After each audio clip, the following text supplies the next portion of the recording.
1,67,000 টাকা আপনার সারা বছর খায়ে খুঁজছে, আপনি পরিয়াল চলায়, ছেলে মেয়ের স্কুল, ভরণ পোশাক, সমস্ত জরুরত পুরা করার পরে কোন মানুষের কাছে যদি 1,67,000 টাকা যদি রাহি হইল, এইটা আর কোন জরুরত নাই, জরুরতের বাহিরে, তাহলে ওই মানুষটার উপর জাকাত ওয়াজিব। আর ওই মানুষটা যদি জাকাত না দিল, তাহলে গরিব মানুষের হক মারে খাইলো। 1025 টাকা গরিবের হক মারে খাইছে।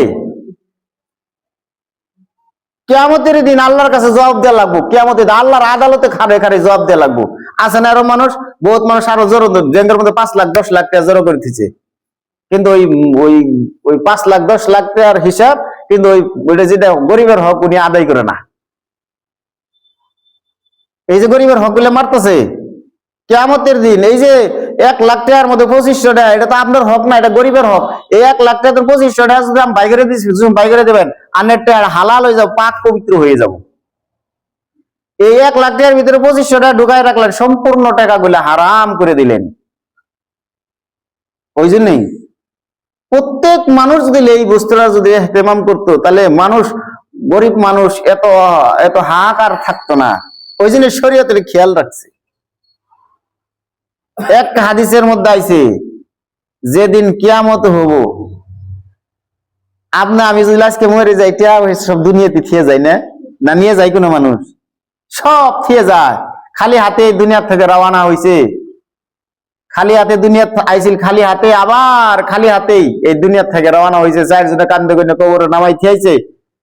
হাদিসের মধ্যে আইছে, যেদিন কিয়ামত হব, এই কিয়ামতের দিন এই ধনী ধনী মানুষগুলো যে গরিব মানুষের হক লুকায় রাখছে, দেয় নাই, এই কিয়ামতের দিন আল্লাহর আদালতে এই গরিব মানুষগুলো, ধনী মানুষগুলোর জাগর প্রকৃত ফকির মিসকিন যারা হক মানুষের কাছে প্রাপ্য আছে কিন্তু দেয় নাই, লুকায় রাখছে, কিয়ামতের দিন হাদিসের মধ্যে আছে কালারের মধ্যে ধরে ধরে আল্লাহর আদালতে নিয়ে হাজির করবো। আল্লাহ এই সকল মানুষের আগে হক মারছে।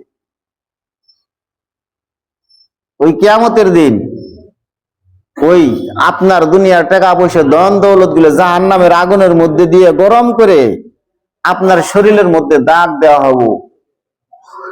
অন্য হাদিসের মধ্যে আছে এগুলো বস্তু একটা সাপ হবো, সারা শরীরের মধ্যে পেঁচাই ধরবো, পেঁচাই ধরে হাইরে ওই সাপে কবো, আনা কাংসুকা, আমি তোমার মাল, আলা আনা মালুকা, আমি তোমার মাল।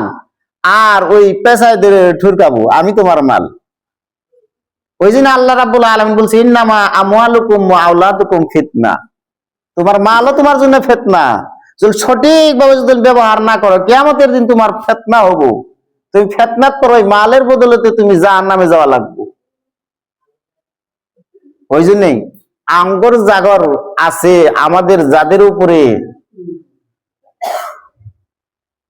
যাকাত ওয়াজিব হয়েছে, এই বস্তুটা আদায় করে দিবার চেষ্টা করবেন। গরিবের হক, আপনার হক না। তার মধ্যে আসলো আবার আরেকটা